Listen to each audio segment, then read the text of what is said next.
जब पास हमारे पैसे थे तो दोस्त हमारे लाखों थे। अब वक्त पड़ा है मुसीबत का, दुनिया में किसी का कोई नहीं। દર્શક મિત્રો, શ્રોતા મિત્રો, સ્નેહીઓ, સંબંધીઓ સૌને નવા વર્ષની તમામ શુભકામનાઓ। જ્યારે જ્યારે નવું વર્ષ શરૂ થાય છે ત્યારે જે વિચારો આવે, આમ તો હું અનેક વાર કહી ચૂક્યો છું, આ 4 સંગ્રહો હારે ડાયરી લખવાની મને 1 જાન્યુઆરી 1961થી ટેવ છે।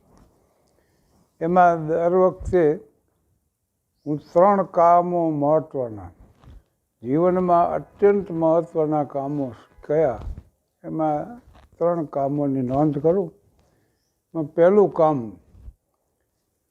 અમારો પરિવાર છે, આશિયાનામાં અમે રહી છીએ, તો આશિયાનાની આર્થિક જવાબદારી મારા ઉપર છે, તો એ જવાબદારી પૂર્ણ કરવા જે પ્રયત્નો થાય એ કરી શકું। ત્યારે તો હું હેડમાસ્ટર હતો, તો આચાર્ય તરીકેની મારી ફરજ બજાવી એ ફરજિયાત કામમાં આવે। પણ સમય મળે તો શું કરવું? જો સમય મળે તો ચિત્રો દોરવો। ચિત્ર સર્જન એ મારી જૂની પ્રવૃત્તિ છે। એક્રેલિકમાં, ઓઇલમાં, વોટર કલરમાં અને બ્લેક એન્ડ વ્હાઇટ, ખાલી ઇન્ડિપેન ને પેન્સિલથી નહીં બનાવેલા ચિત્રો। તો ચિત્રો બનાવવા હાર્મોનિયમ એક શોખ વળી રાખ્યો છે, તો મારી અનુકૂળતાએ માત્ર નિજાનંદ ખાતે વગાડ 2 બાબત થઈ ગઈ। અને વાંચન, 14 વર્ષની ઉંમરથી મેં વાંચવાનું શરૂ કર્યું ને, અને આજે 84 તો પૂરા થઈ ગયા, પણ મને નથી યાદ આવતું કે કોઈ એવો દિવસ ગયો જેથી મેં કોઈ વાંચ્યું ન હોય। અને એ પુસ્તકોના વાંચને બહુ મહત્ત્વનો જીવનમાં ભાગ ભજવ્યો છે। એટલે વાંચવું ને પ્રવાસો કરવા, લગભગ જિંદગી મોટા ભાગના દિવસો પ્રવાસમાં જ ગયા। ટેનિસનનું એક વેગેબર્ડ નામનું કાવ્ય છે, વેગેબર્ડ એટલે રખડું, પણ મનીષી રખડું એમ। Bed in the bush with stars to see, bread I dip in the river, that is the life for a man like me, that is the life forever. Bed in the bush, ઝાડી હોય ને એમાં પથારી, with stars to see, તારા દેખાવા જે રાતે આકાશના, bread I dip in the river, પાણીમાં જ બ્રેડ બોલીને ખાવાની, that is the life for a man like me, that is the life forever. ભોમિયા વિના મારે ભમવાતા ડુંગરા, જંગલની કુંજ કુંજ જોવી હતી, જોવીથી કોતરો ને જોવીથી કંદરા, આખા જોવીથી કોતરો ને જોવીથી કર્ણ છે ઝરણા, રોતા ઝરણાની આંખ લોવી હતી। પછી આખો અવતાર મારે ભમવા ડુંગરિયા, જંગલની કુંજ કુંજ જોવી ફરી, અંતરની આંખડી લોવી જરી, એમ આવે છે છેલ્લી પંક્તિ। પણ આ એક ઉમાશંકર જોશીના કાવ્યની પંક્તિઓ મને ક્યારેક ક્યારેક યાદ આવી જાય, પણ એનો ભાવાર્થ બહુ સરસ છે। કારણ કે ભોમિયા વિના મારે ભમવાતા ડુંગરા, એમ એકલા જ જવું, જંગલની કુંજ કુંજ જોવી હતી, જોવીથી કોતરો ને જોવીથી કંદરા, રોતા ઝરણાની આંખ લોવી હતી, એમ કવિ કહે છે। એટલે नगरी नगरी घुमा मुसाफिर, घर का रास्ता भूल गया, क्या है तेरा क्या है मेरा, अपना पराया भूल गया, शिकवा है तो सबके दिल में एक ही है, हमें तो सब कुछ याद रहा पर हमको जमाना भूल गया, अपनी बीती जग बीती है, ऐसा जब से जान लिया, हंसते हंसते जीवन बीता, रोना रोना भूल गई। તો 2 યાદી તૈયાર થઈ જાય, પછી ત્રીજી યાદી, જેથી કોઈ સમજણ એવી નહોતી, પણ છતાંય એટલું જીવનમાં નક્કી કર્યું કે આટલા કામ જીવનમાં ન કરવા। એમાં દારૂ ન પીવો, જુગાર ન રમવો, વ્યભિચાર ન કરવો, વ્યાજે પૈસા લેવા નહીં, વ્યાજે પૈસા દેવા નહીં, અને કોઈની નિંદા ન કરવી. તો ઇસ્લામ મજહબના આ સિદ્ધાંતો છે અને મોટા ભાગના ધર્મો આ વાતો આવરી લે છે. અને એના હિસાબે ફાયદો એ થયો કે ઘણા દુર્ગુણમાંથી બચી જવાયું. મજાકમાં હું કહું ઘણી વાર, અમારે એક પ્રોફેસર મિત્ર 3 જોડી ચશ્મા રાખે. મેં કીધું આ ચશ્મા તો કે દૂર જોવાના, આ ચશ્મા તો કે નજીકથી જોવાના. તો આ ત્રીજી જોડી એ કે આ બે ખોવાઈ જાય ને તો ગોતવા માટે આ ત્રીજી જોડી રાખ્યા. અમે એક શિબિરમાં હતા ને, એક પ્રોફેસર રાતે ઊભા થઈ ગયા અને ગોતવા માંડ્યા. મેં કે શું તમે ગોતો? ચશ્મા ગોતો. ચશ્મા અત્યારે અડધી રાતે? તો કે એક સપનું આવ્યું છે ને, જરાક ઝાંખું દેખાય. અમારે એક સંબંધીની આ બાથરૂમમાં 3 નળ મેં જોયા. મને કે આ એક ઠંડા પાણીનો, એક આ ગરમ પાણીનો. મેં કે આ ત્રીજો, આમાં તો પાણી જ નથી આવતું. તો કે જે ન નાહવું હોય એના માટે. એટલે ત્રીજી યાદી આવી બનાવી કે ભાઈ આટલું ન કરું. એટલે સ્ટેજના 52 વર્ષ પૂરા થયા, પણ ક્યારેય મને નથી સાંભળતું કોઈની નિંદા કરી હોય, કારણ કે એ સારું લક્ષણ નથી એમ નિંદા કોઈની કરવી. પણ પ્રસંગોપાત મને ભગવાન બુદ્ધની વાત યાદ આવી. આમ તો વિગતવાર એકવાર મારે ધર્મ ચક્ર પ્રવર્તનની વાત કરવાની જ છે, પણ ભગવાન બુદ્ધને સંબોધિ પ્રાપ્ત થયા પછી અલારા કલામને ઉપદેશ પહેલો આપવો એવું વિચારીને આવ્યા.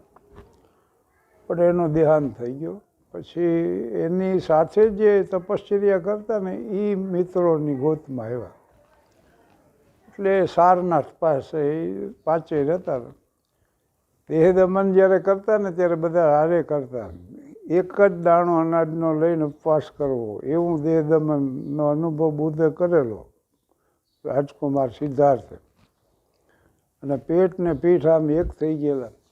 પછી સુજાતાની ખીર ખાધી એટલે ઓલા 5 એને છોડીને જતા રહ્યા કે રે આ તપશ્ચર્યા ભંગ કર્યો, તપો ભ્રષ્ટ થયા, યોગ ભ્રષ્ટ થયા એમ કરી.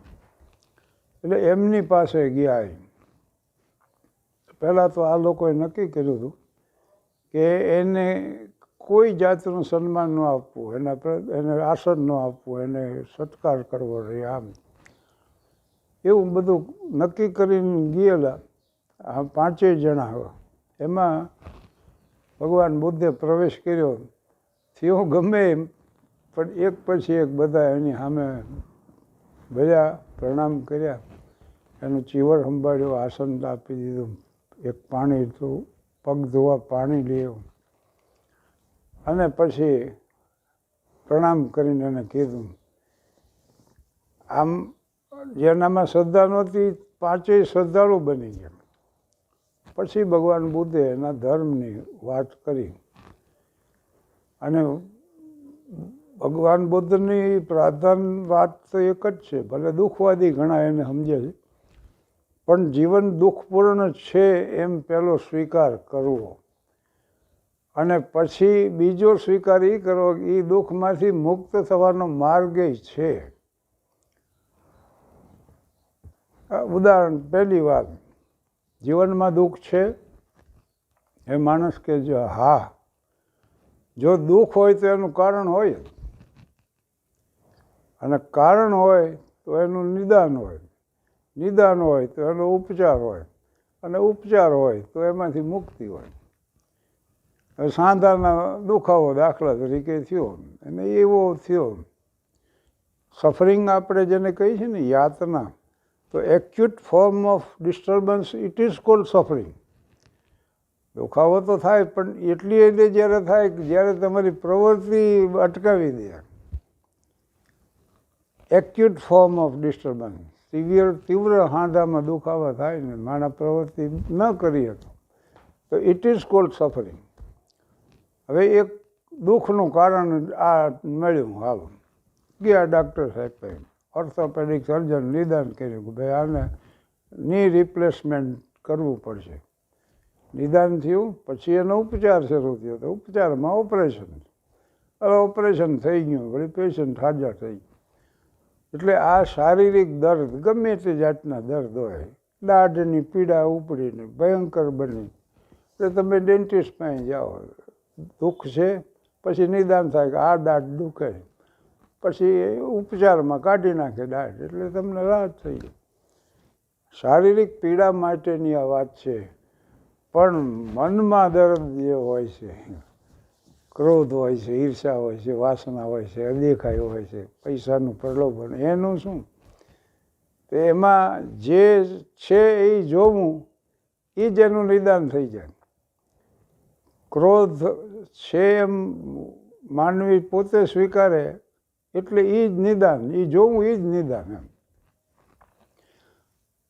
એટલે ભગવાન બુદ્ધે આ મિત્રોને ધર્મચક્ર પ્રવર્તનના ત્રીજા પ્રવચનમાં આવું જણાવ્યું કે દુઃખમાંથી મુક્તિ મેળવવી હોય તો પવિત્રતાના માર્ગે માનવી પ્રયાણ કરે, ધર્મના માર્ગે પ્રયાણ કરે અને શીલના માર્ગે પ્રયાણ કરે. તો એ પ્રવચનમાં એમને પવિત્રતાની વાત કરી. પણ એક વાત જે કરીને એ મને બહુ ગમે છે, એટલે હું આપની સમક્ષ રજૂ કરું છું કે એમ ભગવાન બુદ્ધે એમ કીધું કે મારા મત મુજબ કોઈ પ્રત્યેક માનવી જો એ સજ્જન થવા ઈચ્છતો હોય, ઉત્તમ પ્રકારનું જીવન જીવવા ઈચ્છતો હોય, સદાચારી જિંદગી જીવવી હોય, તો એની પાસે એક માપદંડ હોવો જોઈએ. જે માપદંડથી સારપ અને બુરાઈ, જે સારાપણું છે એ અને જે ખરાબ છે એ, સારું અને ખરાબ, અચ્છાઈ અને બુરાઈ, આ બેયનો ખ્યાલ આવી શકે એવો એક માપદંડ હોવો. અને એ માપદંડ એમણે જે બતાવ્યો એ એમાં પહેલી વાત એ છે કે હિંસા ન કરવી, કોઈ પણ પ્રાણીની હિંસા ન કરવી. બીજી વાત, ચોરી ન કરવી, એટલે બીજાની માલિકીની વસ્તુ આપણી માલિકીની બનાવી ન લેવી. ત્રીજી બાબત, વ્યભિચાર ન કરવો, અસત્ય ન બોલવું અને નશીલા પદાર્થનું સેવન ન કરવું. એમાં બધાએ આવી જાય છે, વ્યસનો માત્ર આવી જાય, કારણ કે નશીલા પદાર્થનું સેવન ન કરવું. અને આ પ્રમાણેનો એક માપદંડ માનવી પાસે હોય તો એ એની ભલાઈ અને બુરાઈ પોતે માપી શકે. પછી ભગવાન બુદ્ધે સમજાવ્યું કે પતિતો જે રહ્યા ને એમાં બે પ્રકારના હોય.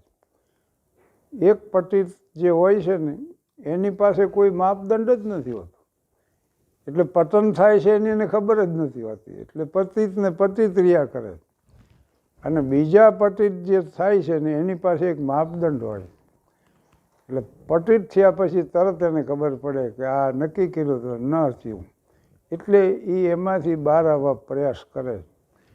આને પંચશીલ તરીકે વિશ્વભરમાં આની પ્રસિદ્ધિ મળી છે, આ પંચશીલ. અને પછી ભગવાન બુદ્ધે જ કીધું કે તમે પોતે તમારી જાતને આ પ્રશ્ન કરો કે આ સ્વીકારવા જેવું છે, આનાથી તમારું પોતાનું હિત થાય છે, આનાથી સમાજનું કલ્યાણ થાય છે. તો જો બે વાતની હા હોય તો પછી આ સ્વીકાર. એટલે માપદંડ હોય. 2022માં પ્રત્યેક માનવી પાસે એક નાનકડો માપદંડ હોય તો ખબર પડે. એક જણો ટ્રેન સ્ટેશન ગયો ને તો ટ્રેન તો કલાક મોડી હતી. ક્રોધના આવેશમાં સ્ટેશન માસ્તરની ઓફિસમાં ગયો. આ ગાડીઓ તો બધી મોડી આવે છે, શું જોઈને ટાઈમ ટેબલ રાખ્યા છે. સ્ટેશન માસ્તરે શાંતિથી કીધું એ ટાઈમ ટેબલ છે ને એટલે ખબર પડે છે કેટલી મોડી છે ને એના માટે એ જરૂરી છે. ઘણીવાર નવું વર્ષ શરૂ કરતાં પહેલાં મનોમંથન ઘણું થાય, પણ કોઈક વાર એવું બને અમુક પ્રશ્નો એવા હોય છે કે જે તમારા જીવનની સમસ્યા હલ કરી શકે. દાખલા તરીકે સ્વામી વિવેકાનંદજી એમ કહેતા કે જીવનમાં જે ભૂલો તમે કરી એ જો ન કરી હોત તો અત્યારે તમે જેવા છો એવા હોત ખરા? તો માનવી મોટે ભાગે છે ને ભૂતકાળમાં કરેલી ભૂલો માટે પછતાતો હોય કાં ભવિષ્યની ચિંતામાં હોય. એટલે અમારી ભૂલો ને તમારી ભૂલો, વિધિની ભૂલો ફરી ગણું છું. નૌકા ડૂબી ગયા પછી હવે સફરની વાતો ફરી કરું છું. તો done is done, it cannot be undone. Past is dead. 31 December 2021ના દિવસો પસાર થઈ ચૂક્યા. Yesterday is history, tomorrow is mystery, today is the gift of God, so it is called present. અંગ્રેજીમાં વર્તમાનને પ્રેઝન્ટ કહેવામાં આવે છે ને એનું આ કારણ છે. એટલે અમારી ભૂલો ને તમારી ભૂલો, વિધિની ભૂલો ફરી ગણું છું. નૌકા ડૂબી ગયા પછી હવે સફરની વાતો ફરી કરું છું. રહીમન બિગડે દૂધ છે મથે ને માખણ હો. Done is done, it cannot be અનડન. જે થઈ ગયું છે એ થઈ ગયું. 2021માં કોઈ યાતના એવી નથી કે માનવ જાતે ન એ સહન કરી હોય. સંપત્તિ ગુમાવી, સુખ ગુમાવ્યું, સ્વજનો ગુમાવ્યા, કેટલી યાત્રાઓ પૂરી થઈ ગઈ છે. પણ હવે 2022નો વર્તમાન સામે આવ્યો. માતાજી કહેતા અરવિંદ આશ્રમના કે આ જીવનમાં આપણું ધાર્યું નથી થતું એટલું જ સાબિત કરવા હાટું હજી કેટલી ઠોકરો ખાવાની બાકી. જીસસ ક્રાઇસ્ટે એમ કીધું છે કે જગતભરની સત્તા, સંપત્તિ, સમૃદ્ધિ તમે મેળવી પણ જો આત્માને વેચીને મેળવી હોય તો તમે શું મેળવ્યું? એમ ખરેખર તો આ પ્રશ્નો છે. અને એ એવા પ્રશ્નો છે કે જે માનવી પોતે જ એનો ઉકેલ લાવી શકે, એ પોતે જ એના જવાબ આપી શકે. Everybody has to find out his own truth. દરેકે છે ને પોતાનું સત્ય શોધી કાઢવાનું હોય છે. અને સત્યો તો બહુ સાદા હોય છે. જીસસની એક નાનકડી વાર્તા છે અને બહુ પ્રસિદ્ધ છે, પ્રોડિગલ સન, રિટર્ન ઓફ અ પ્રોડિગલ સન. એક ફાર્મરનું સુખી પરિવાર, ખેતીવાડી, ઘરનું મોટું કુટુંબ, સંયુક્ત કુટુંબ, અરે બધા જમવા બેસે, આનંદ મંગળ કરે, બધાય પાછા કામે લાગી જાય. અને એમાં એક ઉડાવ દીકરો નાનો, એને ગમે એ થયું. એને કીધું એના પિતાને કે મને મારો ભાગ આપી દો, મારે નથી રહેવું અહીંયા. પિતાએ બહુ સમજાયું, કાંઈ સુખ છે, સંપત્તિ છે, શાંતિ છે, શું કામ તું આવું કરે? તો કે નહીં, બસ હવે દીકરો હતો એટલે એને ભાગ તો આપવો પડ્યો. અને એ સંપત્તિ લઈને ગયો શહેરમાં. તો સંપત્તિ જ્યારે હોય ને ત્યારે દોસ્તો બહુ મળી રહે. जब पास हमारे पैसे थे तो दोस्त हमारे लाखों थे. अब वक्त पड़ा है मुसीबत का, दुनिया में किसी का कोई नहीं. પૈસા હતા, મિત્રો મળી ગયા, મોજ શોખ શરૂ થયા, ભોગ વિલાસ, સંપત્તિ તો ક્યારે ખર્ચી નાખી એને ખબર નહોતી. અને સ્વાસ્થ્ય ગુમાવી દીધા પછી, સંપત્તિ ખર્ચાઈ ગયા પછી અને સમય વ્યતીત થઈ ગયા પછી એની સમજણ માણસને આવે. હવે આવો શ્રીમંત કુટુંબનો નબીરો એવી બદતર હાલતમાં જીવવા માંડ્યો કે ભીખ માંડ્યો માંગવા. અને ઢોરને ખવડાવી એવું ખાદ્ય પદાર્થો એ ખાવા માંડ્યો. પછી એને એમ થયું ઘરે બધું હતું તો શું છોડીને અહીં આવવાનું છે. એને પિતાને લખ્યું હું આવું છું. એના પિતા તો બહુ ખુશ થઈ ગયો. એના માનમાં મિજબાની ગોઠવીને સગા સંબંધીઓને બોલાવ્યા. અને પ્રોડિગલ સન આવ્યો, ઉડાવ દીકરો, રખડો દીકરો, એ રખડતો ભટકતો આવ્યો. પણ આવ્યો એટલે બાપને ભેટી પડ્યો અને એના ખંભે માથું મૂકીને રોયો ખૂબ. આ જીસસ ક્રાઇસ્ટે કીધેલી વાર્તા છે. પણ આટલી નાની વાત પાછળ એને કેટલું મોટું સત્ય કહેવું છે.